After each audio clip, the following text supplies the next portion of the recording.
I have the great pleasure to introduce our lunchtime speaker, Phil Carter. Phil is a veteran of the United States Army. He is a senior fellow at the Center for New American Security. He's also the director of CNAS's Military Veterans in Society program. I've had the opportunity to get to know Phil well over the last year. Truly a passionate advocate for our vets, and he delivers that advocacy primarily through thought leadership. He is a true thought leader in this community. He writes extensively on veterans issues, and his thought leadership has had important implications for policy, for programs, and how we think about the transition of our veterans from military service to civilian life. Prior to his time at CNAS, he was the Vets Policy Director for the Obama for America campaign, and most recently the Chief Operating Officer of, and how do you pronounce it? Caris Associates. So, ladies and gentlemen, please help me welcome Phil Carter.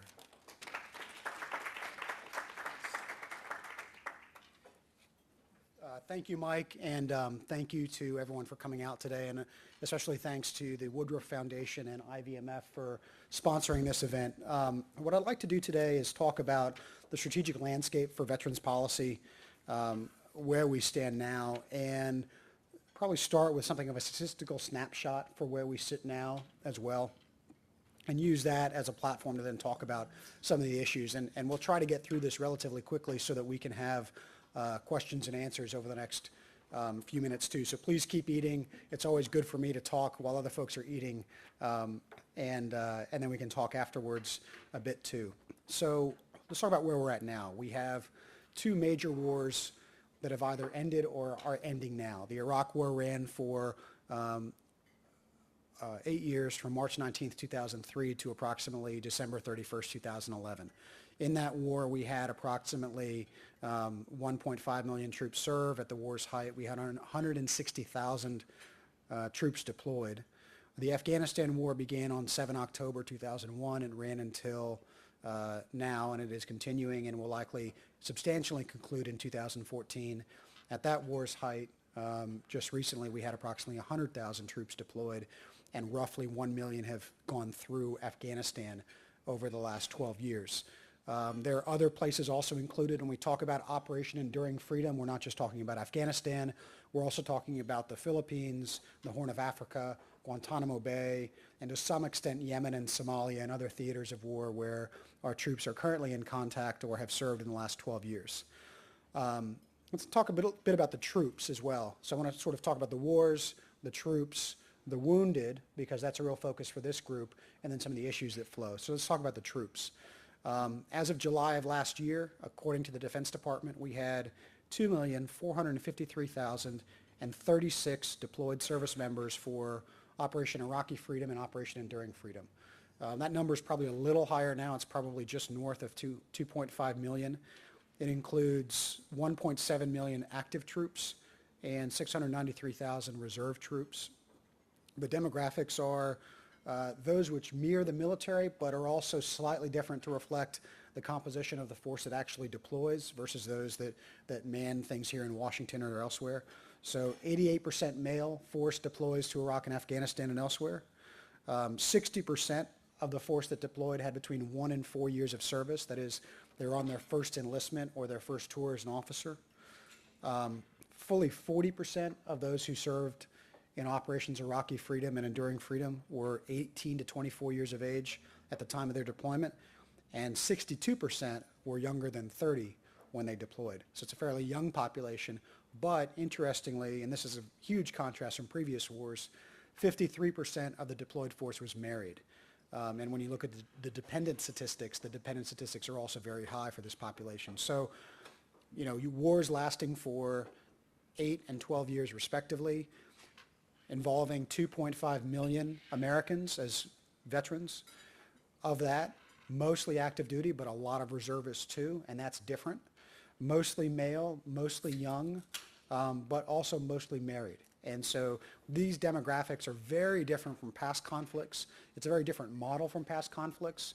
If you were to look at the veteran experience during World War II, it was one of national mobilization, and then service for the length of the war, and then demobilization. Korea is fought by active units and individual conscripts. Vietnam is fought by active units and individual conscripts. The Gulf War, active units, reserve units.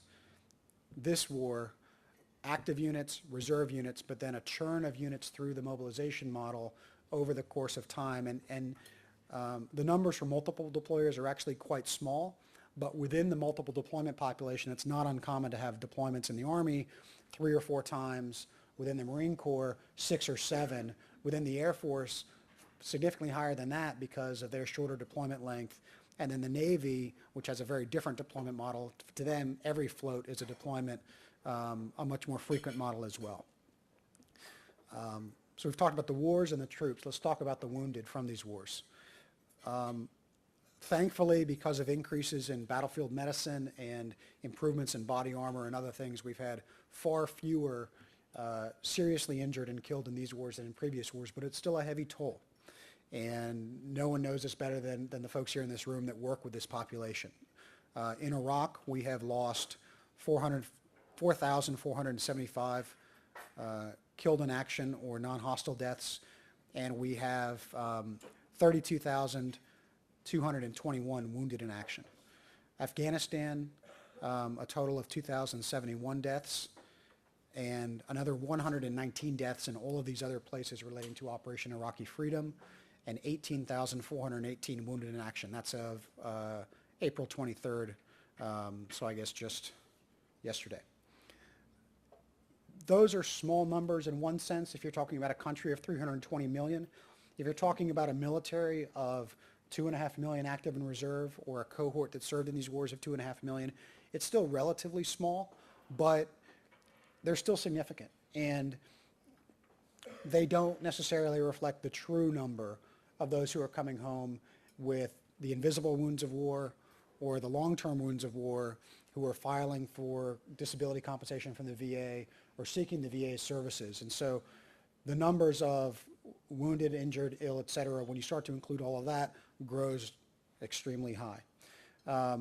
Many of you are familiar with the work the RAND Corporation's done on the invisible wounds of war. Tara Tenelian and her team did a study about 5 years ago looking at combat stress and traumatic brain injury and their prevalence within the veterans population coming home from Iraq and Afghanistan. What they found was that among veterans, approximately 20% came home with symptoms consistent with PTSD. That was not the same as diagnosed PTSD. That was not necessarily an indicator that all those folks were going to develop PTSD, but what they were measuring were the prevalence of anxiety and depression symptoms, and they found a fairly high level. The other side of that coin was that they found that 19% of redeployed veterans had symptoms of traumatic brain injury. And within that, most of those were mild symptoms connected to mild TBI. But if you were to extrapolate that out for a population of 2.5 million, you're talking about 465,000 veterans who are coming home with either PTSD or TBI or both because of the co-extension of those things. The Army and other services have also looked at this issue. Within the Army, there have been 101,000 diagnosed cases of PTSD. That's for service members on active duty or reserve status while they're in. That's significant. If that is the diagnosed prevalence, then that's very likely, according to RAND's research, to corroborate their sense that these things are going to continue on at a higher level when folks leave. And also within the services, they've seen 233,000 cases of TBI diagnosed since 2000. That's about half the number of TBI that the RAND numbers think we should see. But again, that's just the diagnosis statistics. And my sense is that the RAND analysis is very good. We are likely going to see this based on the number of IEDs, the number of casualty-producing events, and some sort of an analysis of all of those significant acts the military has taken in its system. It's about right that you would see this level of frequency among vets. Amputations are an issue that get a lot of attention. The amputee population is actually very small. It's, as of May last year, 1,600 persons who have come home from Iraq and Afghanistan with an amputation. Those tend to take on outsized importance, I think, because of the visibility of the wound, but it is a small population, and it is one that I think is now, and I know there are some folks in this room that are much more expert than I, receiving a great deal more attention as well it should from the VA and from the Defense Department, and that is moving where I think it needs to go. Suicides is a different story. So suicides is an issue that continues to vex the Army in particular. As of last month, the Army and the other services and the folks that count these statistics have counted somewhere in the neighborhood of 3,500 suicides among active and reserve troops since 9/11. By comparison, the metric I like to use is you've had roughly the same number of IED killed in action, the same number of soldiers and other service members killed by improvised explosive devices. And yet these two things are hardly the same in terms of resources we've thrown at the problem. When we wanted to counter IEDs, we created the Joint IED Defeat Organization. We threw $20 billion at it. We put a 3-star general in charge. You could not see a comparable level of effort on any of the services parts or the VA's part to go after suicides. And the latest data from the VA indicates that there are about 22 veterans committing suicide per day, which is a composite of both younger veterans and older veterans from cohorts stretching back as far as World War II. There is, of course, a national problem with suicide, and there's a great deal of literature about how these rates relate to rates among similarly situated young people or old people. My own sense is that I don't know that you can compare those populations adequately, that particularly for today's active and reserve population, we're dealing with an elite population that's smarter, fitter, more select, more educated than their peers, but also more predisposed towards violence and more supervised in ways that ought to both increase and sharply decrease their likelihood of suicide. So I find these comparisons to be interesting, but certainly not dispositive of the trend. So that's sort of a statistical landscape for the Iraq and Afghanistan population and those who have been wounded within that population. It is a population that's been at war for 12 years and in many cases has deployed multiple times. There is a very significant part of the reserve population that has deployed multiple times or at least been mobilized multiple times. These numbers, for example, do not include Homeland Security mobilizations right after 9/11, wildland firefighter mobilizations for Hurricane Sandy and others. So there's a significant reserve component burden that doesn't even get counted in these numbers. And the net effect of this has been to create a number of big problems for government. And I don't think I'm surprising anyone in the room where I lay out what I see as some of the large issues, but I think that the challenge right now is coming up with new thinking for these issues and some way to leapfrog over the current debates here in Washington to solve them with innovative approaches. And the four that I think would be useful to focus on today, particularly in light of this group's focus, are one, employment and education, and how do we leverage those vectors to help transition veterans back into society when they finish their service. Second, claims and access to care. So how do you get into the government system to get educational assistance or disability compensation, and how do we make government work better in that regard? Three, I think, is sustaining the sea of goodwill. So how do we take entities like the Woodruff Foundation and IVMF and all the organizations in this room, and when the wars fade and when public interest shifts as it may to other things, how do we help organizations that do good work sustain themselves with business models and operating models and funding models that last beyond 2014? And then broadly, fourth, strategy. How do we knit together the ends in this community and the ways and means to serve this community in a way that takes account of the age of fiscal austerity we now live in, the likely decreases in government funding, although not apparently this year with the VA, but possibly next year, certainly on the Defense Department. They're dealing with a lot fewer resources. And I think these are the big strategic issues that we have to wrestle with as a community. And, one of my mentors often says, with respect to veterans, that, you can either get on board and you can, essentially do this to yourselves, you can embrace change, or change is going to be done to you. And I feel like there are many members in our community that are very invested in the status quo. No one, I think, signifies this greater than government, but alongside government are a lot of the veterans organizations and other organizations in this space that have a great deal of investment in the current claim system or the current education system or the current care delivery systems. We have to recognize that fiscal austerity plus the end of the wars plus all these other changes in society are likely going to drive changes to those things. We can either be on the cutting edge of that change and drive it, or it will be done to us. And I feel like this is a unique opportunity for this community, based on all it's learned over the last 12 years, to drive that change and to take a leadership role, as IVMF has done with its call for a national veteran strategy, as others have done for leveraging innovative approaches to big data and how big data can serve veterans, to folks like JP Morgan Chase and the 100,000 Jobs Initiative, finding ways that businesses can do better by veterans, not because it's a charitable impulse, but because there's a business case for doing so, because you don't hire the veteran because you feel patriotic or because you want to be charitable about it. You hire the veteran because no one can run your operation better than that man or woman who's just run supplies from Fallujah to Baghdad and back and knows what it's like to work under pressure. And I feel like those are the arguments we've got to make. That's the narrative we have to pivot to build sustainable models into 2014 and beyond. So that's probably enough, and I noticed that everyone has stopped eating, so that's a good point to stop talking. I'd love to take questions. I'd love to have you guys share your experiences in this space and what you see as the big strategic issues and where you think there's room for further thought leadership or policy development going forward. So thank you.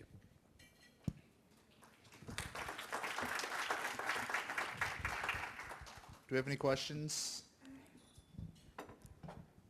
Phil, hi. Bill Doe with Veterans Green Jobs out of Denver. You mentioned education briefly, and I think by the count I've heard, there's 750,000 to 900,000 post 9/11 veterans in our institutions of higher ed. And while we've done a great job getting them into school, I think that represents a cohort population that really presents an opportunity for us that I'm not sure we're taking advantage of. That diaspora is in multiple disciplines, multiple universities, but they represent a really, specific cohort of these veterans that have just made a good decision to go back to school. We don't know yet what the success rates are going to be, and the universities have begun to embrace that cohort. But how can we really use those that are back in school under the GI Bill to address some of these issues, to research some of these issues, and to be part of the solution themselves, not just for their own self, but for the broader context of their generation of veterans? Yeah, I think it's a great question, and it highlights a big issue that the VA and others are wrestling with right now, which is the shape of the GI Bill. So you're right. What we know is that about 900,000 veterans have used the Chapter 33 GI Bill since 2008 when it came into being. It's been an investment until last year of about $27 billion. So this is real money and a very large cohort. Unfortunately, we don't know a lot more than that. There are a number of studies underway right now by Student Veterans of America, the VA, and others trying to figure out what are the graduation rates within this population, what's the post-graduation return on investment, how well are these folks doing in their career fields, how well are they doing as entrepreneurs, how well are they doing beyond that. How close are we coming to the benchmark after World War II of getting a 6-to-1 return on investment for GI Bill funds? Unfortunately, I think that too many of this generational cohort is going to use their educational benefits in ways that aren't necessarily productive. So we think there's a large problem with for-profit schools and others bringing in these benefits, and there's a huge debate right now over what's the appropriate policy response there. Should we introduce case management to the GI Bill benefit, which has traditionally just been given away upon a certification of eligibility? Or is that too paternalistic? Should we allow veterans to do this because they've earned the benefit and the choices they make are the choices they make regardless of society's position? I think the right answer is probably some measure of transparency and accountability. We ought to have effectively a monitoring and evaluation scheme for this as we do for lots of other government programs. We should know who's going where.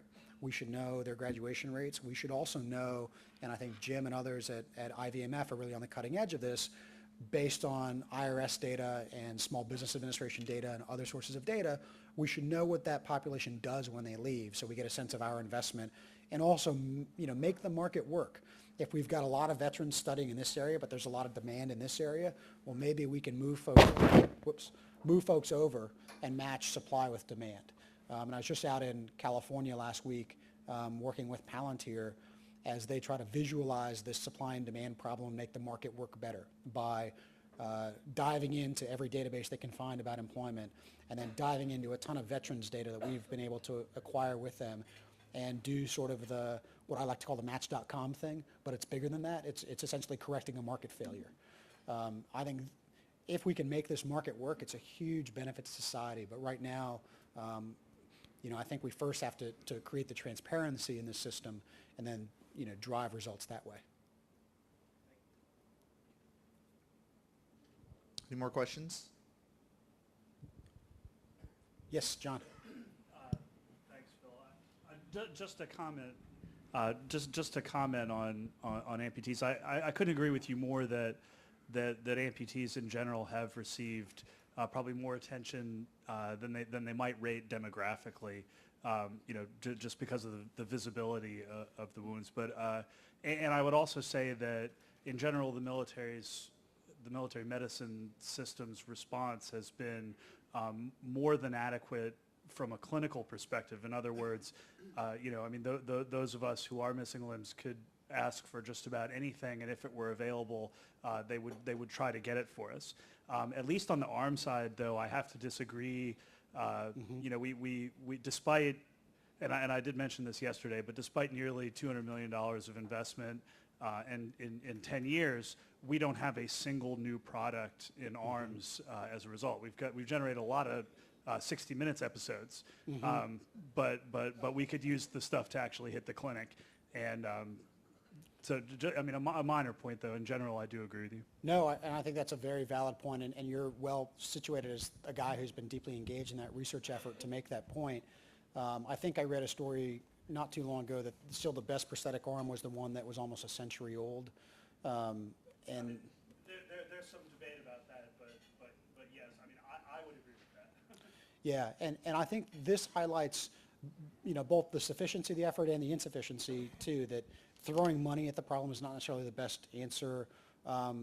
It also shows, I think, the insufficiency of things we might do, even if we pour resources into it, even if we get our best minds working on a problem, we might not solve it.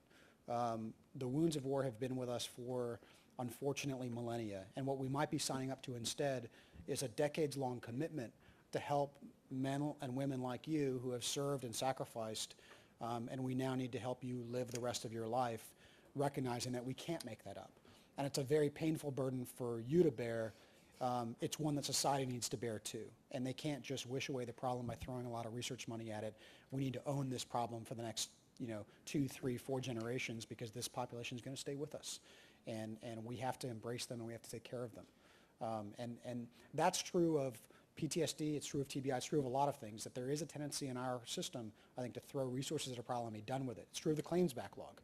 The VA says, well, we don't understand. We've thrown $3 billion a year at IT. We've hired all these people. That's going to fix it. Well, no, it's a decades-long commitment, and it's got to stay there. And that's something that we have to make clear in our efforts around the country.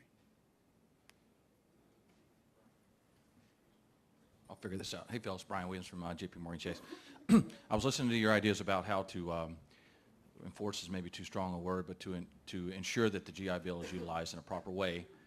Return on investment, and I like what your idea is about making the market kind of go toward that. So anyone talked about, or discussions about, putting it back toward the colleges to incentivize them on doing that alignment to STEM or other places in their communities where there are holes for employment, and helping somehow either to raise awareness with veterans that these universities do it better than others, Yeah. or is there some kind of collaboration in the community that allows them to either gain some type of benefit or something, or incentivize where instead of having the veteran continue to be managed after they leave the service. I mean, you left, I left. We kind of wanted to make a break.